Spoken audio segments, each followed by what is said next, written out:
রাতের বেলা এই সব প্রাণী বের হয়, নবী সাল্লাল্লাহু আলাইহি ওয়াসাল্লাম বলেছেন, অতএব আপনাদের বাচ্চা যারা আছে এদেরকে সন্ধ্যাবেলায় বাইরে ছেড়ে দিবেন না। এখন কিন্তু প্রচুর ঘটনা ঘটছে, প্রচুর জিনঘটিত ঘটনা ঘটছে, জাদুটোনা করা হচ্ছে, বানটোনা করা হচ্ছে না? নবী সাল্লাল্লাহু আলাইহি ওয়াসাল্লাম বলেছেন, রাতের বেলা তোমরা বাচ্চাদেরকে সন্ধ্যাবেলা ছেড়ে দিও না, আগে ভালো করে সন্ধ্যাটা হয়ে যাক, যদি ছাড়তে হয় তারপর ছেড়ো।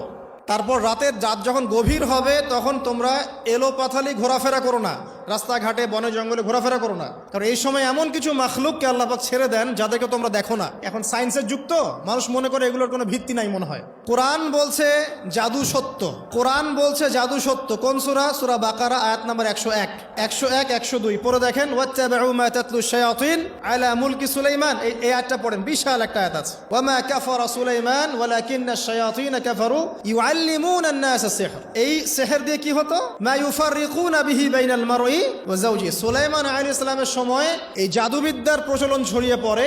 এই জাদু মানুষ শিখে কি করছিল? নারী পুরুষের মাঝখানে, স্বামী স্ত্রীর মাঝখানে বিভেদ সৃষ্টি করছিল। এখন দেখেন না, পরিবারের স্বামী স্ত্রীর বন্ধন ভেঙে যায় না, কেউ কাউকে দেখতে পারে না, এমন হচ্ছে না? খুব ভালো সম্পর্ক, হঠাৎ করে সম্পর্ক খারাপ। এই জাদুবিদ্যা সত্য। এবং এখনকার অনেক ভণ্ড যে কবিরাজগুলো বের হয়েছে, এরা জিনকে তাবে করে নিয়ে এই জিনদের মধ্য দিয়ে মানুষের মধ্যে জাদু ছড়িয়ে দিয়েছে। এই জাদুবিদ্যা সত্য। এর ফলশ্রুতিতে বহু পরিবার ধ্বংস হয়ে যাচ্ছে, দৃশ্য অদৃশ্যের অনেক ক্ষতি আছে। এগুলো এখনকার সায়েন্স বিশ্বাস করে না। আর সায়েন্স বিশ্বাস করে না বলে যে আমরা বিশ্বাস করবো না এমনটাও নয়। এখন বিজ্ঞান যেটা প্রমাণ করতে পারে নাই, এটা কি বিজ্ঞানের ব্যর্থতা না ইসলামের ব্যর্থতা?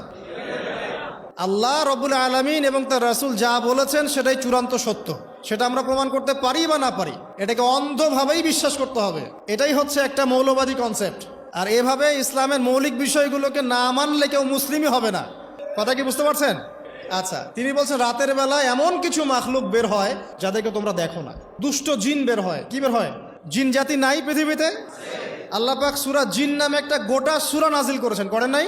কুলু হিয়া ইলাইয়া أنه استمع نفر من الجن وقالوا إنا سمعنا قرآنا عجبا। জিনদের একটা দল কোরআন শুনে বলেছিল যে আমরা অদ্ভুত আজব একটা কোরআন শুনেছি।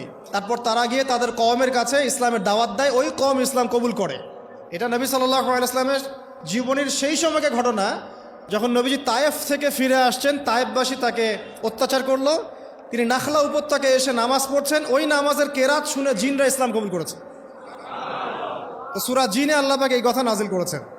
তো আল্লাহ পাক যে বলছেন জিন জাতি আছে, আল্লাহ কি মিথ্যা কথা বলছেন? নাকি নাসা যখন বলে এলিয়েন আছে তখন ওইটা সত্য, আর আল্লাহ বলছেন জিন জাতি আছে এটা মিথ্যা? তা আমাদেরকে আবার নতুন করে মুসলমান হওয়া লাগবে এখন, না আমাদের কনসেপ্ট চেঞ্জ হয়ে গেছে আর কি। আবার দেখেন আল্লাহ পাক বলছেন সূরা জারিয়াতের 56 নম্বর আয়াতে, ওয়ামা খালাকতুল জিন্না ওয়াল ইনসা ইল্লা লিয়াবুদুন। আমি জিন আর মানুষকে শুধু আমার ইবাদত করার জন্যই সৃষ্টি করেছে। তাহলে দুটো জাতি পাওয়া গেল, জিন এবং মানুষ। জিন কিসের তৈরি? আগুনের তৈরি। মানুষ কিসের তৈরি? কাদামাটি। ফেরেশতা কিসের তৈরি? নূরের তৈরি। তো এই যে সৃষ্টির বৈচিত্র্য, এটা কার সৃষ্টি? তো সেই আল্লাহ পাকের জ্ঞান সবচেয়ে বেশি না আমার জ্ঞান সবচেয়ে বেশি? সে আল্লাহর পক্ষ থেকে যখন কোরআন এবং হাদিস নাজিল হবে, তা আমি অন্ধভাবে মানবো না, নাকি আমি আল্লাহকে চ্যালেঞ্জ করবো ইবলিসের মতো? ইবলিস আল্লাহকে চ্যালেঞ্জ করছে না, খলাকতানি মিন নার ওয়া খলাকতাহু মিন তিন। আমি কেন আদমকে সেজদা করতে যাব? আমি কেন আদমকে সেজদা করতে যাব? আপনি আদমকে সৃষ্টি করেছেন মাটি দিয়ে, আমাকে সৃষ্টি করেছেন আগুন দিয়ে। তাহলে আমি আদমের চাইতে সুপিরিয়র, আমি আদমের চাইতে সেরা, তা আমি কেন ওকে সেজদা করতে যাব? তো ইবলিস আল্লাহকে চ্যালেঞ্জ করলো না? তো এখন আমরা যারা আল্লাহকে চ্যালেঞ্জ করছি, এখন এই বিশ্বে যারা আল্লাহকে চ্যালেঞ্জ করছে, কোরআনকে চ্যালেঞ্জ করছে, হাদিসকে চ্যালেঞ্জ করছে, এরা কি আল্লাহর অনুগত বান্দা না ইবলিসের এজেন্ট?